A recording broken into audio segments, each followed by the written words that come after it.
should not be just thought of as the ultimate culmination of progressive beliefs. It should not be thought of as even really left, right, or even center. Really what the New Deal was a set of experiments intended to spur the economy, to get America working again, and to recover from the Great Depression. And it does not really have a coherent ideological basis. You can think of it as trying to throw a bunch of ideas out and seeing what works and what does not. And some of the New Deal programs worked very well. Some of them were failures. But the New Deal was very popular because, especially after the ineffectiveness of the Hoover campaign, FDR's New Deal at least looked like the government was trying, that it was imbued with a new sense of energy to try and take on the challenges created by the Depression. And whether they worked or not, it was still appreciated by the American people that the effort was being taken. In any case, what the New Deal really does represent is a sort of return of the progressive belief in socially conscious state-making, using the government to create a more equitable society. But unlike the progressives who always looked down their nose at immigrants and people who were different than the Anglo-Saxon cultural norm, New Dealers in fact respected cultural pluralism, which was immediately obvious in FDR's campaign for the presidency, because the one place where he differed most remarkably from Herbert Hoover was that he intended to repeal Prohibition. Prohibition was seen as affecting particularly urban ethnic people, Irish, Italian, Eastern European, who were known to drink perhaps more than their WASP counterparts, or at least were saddled with the stereotype of drinking more than them. So Prohibition was very much an attempt on the part of the progressives to try and curb the behavior of the immigrant communities whom they considered their charge. But in the 1930s, we see that the changing definition of liberalism comes into focus with the New Deal, beginning with the repeal of Prohibition, which, again, was seen as affecting mostly immigrant people and trying to change their behavior.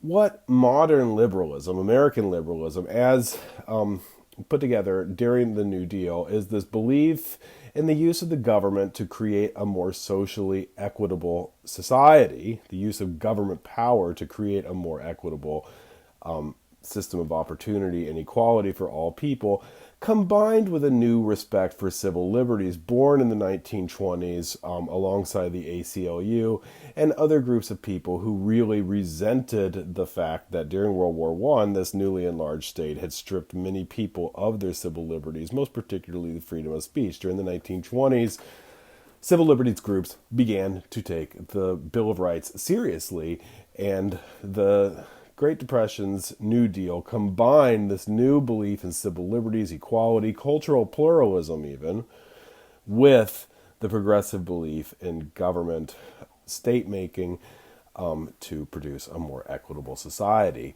But really, the reason that FDR wins in 1932 is not so much his difference from Herbert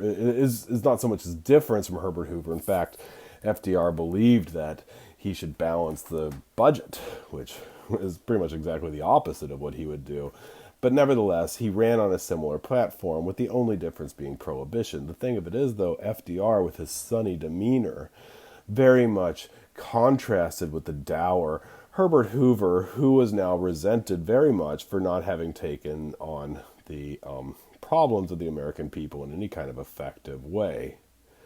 Now, when FDR ran for president, he did not have a plan of his own yet. Even he criticized Hoover for government spending, which is ironic considering what would happen during the New Deal. He even advocated for a balanced budget and promised to cut taxes, but thank goodness he did not keep these promises. He mostly won by blaming Republicans, and especially Hoover, for the Depression. And his victory resulted in not only a landslide for FDR in the 1932 election, but also Democratic dominance in Washington for the next 50 years. Ultimately, what Roosevelt would manage to do would be to form a coalition which formed the basis of the Democratic Party going forward, including Southern whites, farmers, urban ethnics, African Americans, and workers. By putting all of these people together, the Democratic Party was able to begin commanding sizable majorities. Now, Franklin Roosevelt's victory was a democratic election, which the whole world is suffering from the Depression and responding to this crisis in many different ways. In Britain and France, we see authoritarians interested in restoring order. Germany and Italy see the rise of fascism. Stalin embarked on 5-year plans under the collective power of the dictatorship to try and modernize the economy. The New Deal was actually an alternative to socialism as well as fascism and Nazism. But the New Deal is also an alternative to unregulated capitalism, which at least during the 1930s was blamed for the onset of this terrible depression. It was an ad hoc program with no single ideological foundation. It tried to solve problems practically as they arose. It was hugely experimental, and especially during its 2 100-day periods, there were all kinds of new ideas, which had been floating around ever since the time of the progressives, if not in fact populists, were now put into place.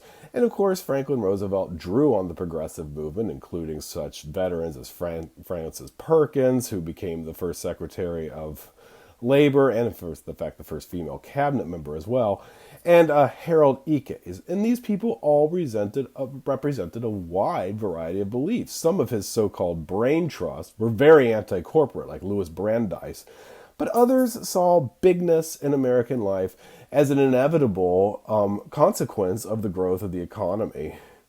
New Dealers did not want to dissolve these large firms like Ford or U.S. Steel, but they did believe that they needed to be managed, and this vision was central during the first New Deal. So the New Deal was a fast and immense expansion of the federal government, and one that many conservatives still despise. Now, the first hallmark achievements of the New Deal were carried out during the so-called first 100 days, which were focused on relief for the people suffering from the onset of the Great Depression, recovery, which was going to try and improve and recover the economy, and to an extent, reform, although reform is going to be much more the focus of the second New Deal. Let's look at these each in turn, beginning with relief. There were some individual payments made to people who were suffering. The FERA was able to distribute funds to cities that had run out of money to help deal with the large bread lines and the many unemployed people who were starving. But Franklin Roosevelt, like many Americans, did not believe that handouts should just be given, and he thought that it was a, quote, disservice to simply give money to people rather than to pay them for their work. The answer to this were these large work projects,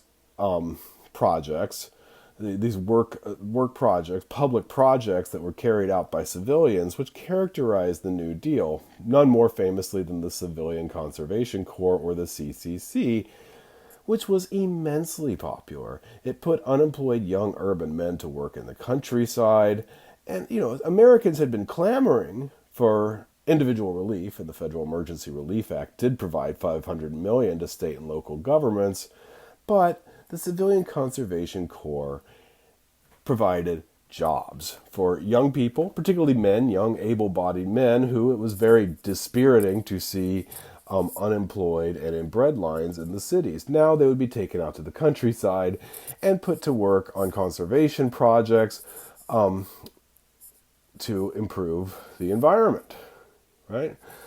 Another early project in the first 100 days was the Agricultural Adjustment Act. The idea behind the Agricultural Adjustment Act was to raise farm income by raising commodity prices. Basically, what would happen is that the government would tell the farmers to let their fields lay fallow. In other words, we will raise the price of farm goods by preventing you from planting this year. That will produce an artificial scarcity, which will make prices for farm goods go up. And it was actually enacted in 1933 after the planting had already been carried out. Under the Agricultural Adjustment Act, hundreds of acres of corn, cotton, and wheat were dug up from the ground. Millions of baby hogs who had been born in early 1933 were slaughtered. And of course, this infuriated hungry Americans.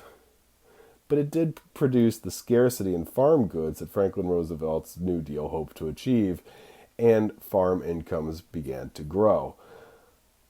Who benefited from this? Mostly big agriculture, right? Because large farmers were told to take their land out of circulation, and they did. But often the land that they took out of circulation, that they did not plant corn or wheat on in order to raise the price of those farm goods, were the land which was being farmed by sharecroppers or tenant farmers. And Mexican Americans in particular were hurt by this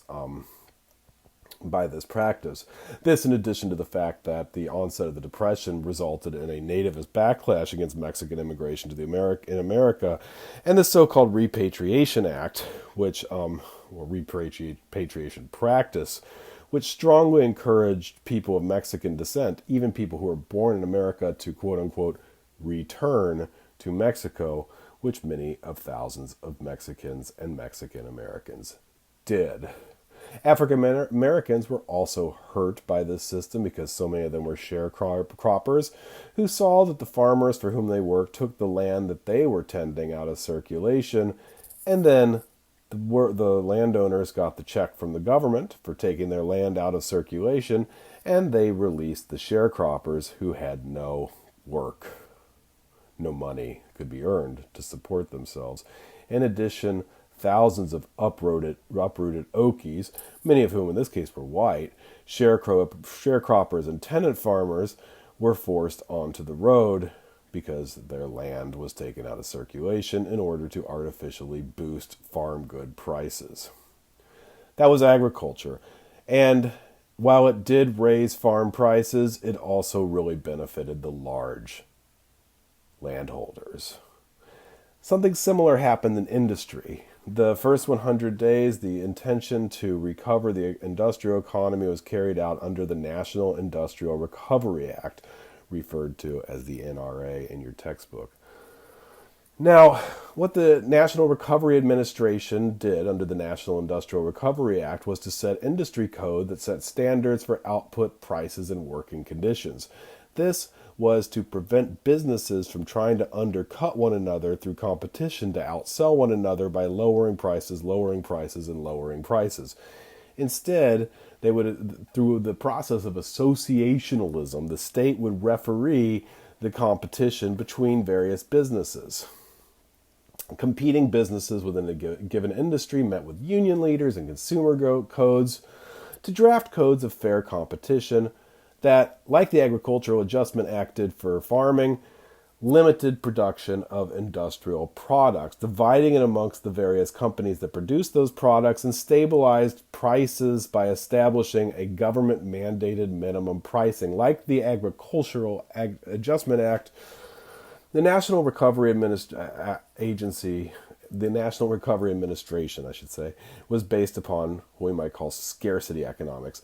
By producing less goods, we will make the prices go up. We will focus on the production side rather than the supply side. That paradigm will flip later, all right, as underconsumptionism becomes a really prominent concern amongst economists towards the end of the Great Depression. But for the time being, both the AAA and the NRA were acting through scarcity in economics, which were going to recover the economy by curbing production and then mandating that workers are paid a minimum wage. In fact, through inserting itself into managing the economy once again, just as it did during World War I, the NRA did end cutthroat competition and put cooperation in its place.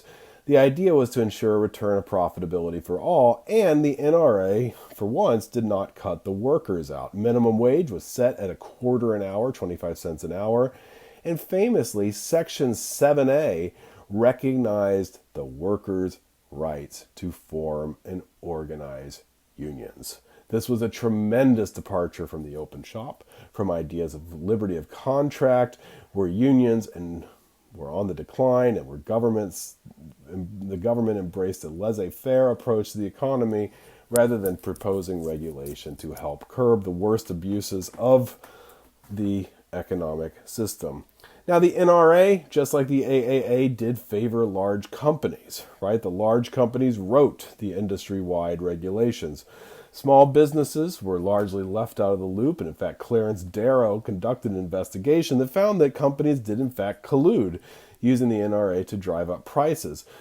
Many employers ignored Section 7A of the National Recovery Administration, the National Industrial Recovery Act, Section 7A, which had guaranteed workers the right to organize. And since they so often ignored this injunction, many workers referred to the NRA as the, quote, national runaround, unquote. And probably the biggest problem with the NRA was it was not really all that successful in bringing about recovery. Perhaps the most important legacy of both the AAA and the NRA was that it inserted the government into the economy in a way that had never been seen before. In this case, seeking to curtail excessive production in order to bring prices up, to produce profits, which would of course allow businesses to continue hiring and employing people without having to worry about the ruinous competition as all businesses race to the bottom, undercutting one another to try and stay in business, selling things at losses. So the first 100 days of the New Deal really do represent an unprecedented intervention of the federal government in the economy in a way which had never been seen before in American history. So we can break down the efforts of the first 100 days, as I mentioned, under the three categories of relief, recovery, and reform. Relief came in the form of the Federal Emergency Recovery Act and the Civilian Conservation Corps, which gave jobs to people who were unemployed, serving in the public sector, helping to improve the conservation efforts carried out under the government. There were other efforts later on to try and get people working again, too, under the government's auspices, the Public Works Administration, the Tennessee Valley Authority, both of which carried out massive internal improvement projects using civilians who were then paid by the government for doing so. So that is relief. Recovery came in the form of the Agricultural Adjustment Act and the National Industrial Recovery Act, both of which intended to produce higher prices through scarcity in terms of farm prices through the Agricultural Adjustment Act by withholding farm products from the market, or through the National Industrial Recovery Act through coordinating the efforts of labor and capital to produce industrial goods and to keep those prices at in such a way as to produce profits and wages for the people working in the factories producing those goods. And of course, part of that recovery also intended to make sure that workers were able to afford and participate in this consumers market, most famously through Section 7A, which recognized workers' rights to form union. There were also some reform efforts, though, again, as I mentioned, it's the second New Deal where reform really comes to be the central concern of the New Deal. But even early in Roosevelt's term, he began carrying out reform efforts through, for instance, the Emergency Banking Act, which ensured savings of up to $5,000. In March of 1933, the majority of states had suspended banking operations, but through the Emergency Banking Act, the government was able to inject an influx of liquidity to let people get back at their savings, and in order to help fight off the scarcity in money, Roosevelt took the country off of the gold standard, or I should say Roosevelt's administration took the government off of the gold standard, which allowed for inflation, but also the printing of more money, which again injected liquidity into the economy. In other words, there was now more money floating around. And by 1936, banking had been saved. There were no further bank closures from that year on forward. Another act of reform taken during the New Deal in this first phase was the Glass-Steagall Act, which forbade banks from buying public stocks, which of course was one of the problems that had gotten the economy into the mess that it was anyways, that banks were buying stocks and putting people's savings in stocks, and also buying stock on credit. No longer, right? No longer. The final area of reform was carried out for housing, where the Homeowners Loan Corporation and the Federal Housing Administration were formed. The Homeowners Loan Corporation guaranteed mortgages lent out by banks so that the banks could be less scared, frightened to lend money to people to buy homes because their mortgages were now federal insured. In other words, if people defaulted on their loans, the government would come in and pick up the slack and help to make sure that the banks got their money. The Federal Housing Administration, on the other hand, was largely charged with creating cheaper, affordable housing for people. And as a result of the Homeowners Loan Corporation, the Federal Housing Authority, home ownership became affordable for millions of Americans that it had not been before. In addition, the Securities and Exchange Commission was established, Prohibition was repealed. These were all efforts at reform.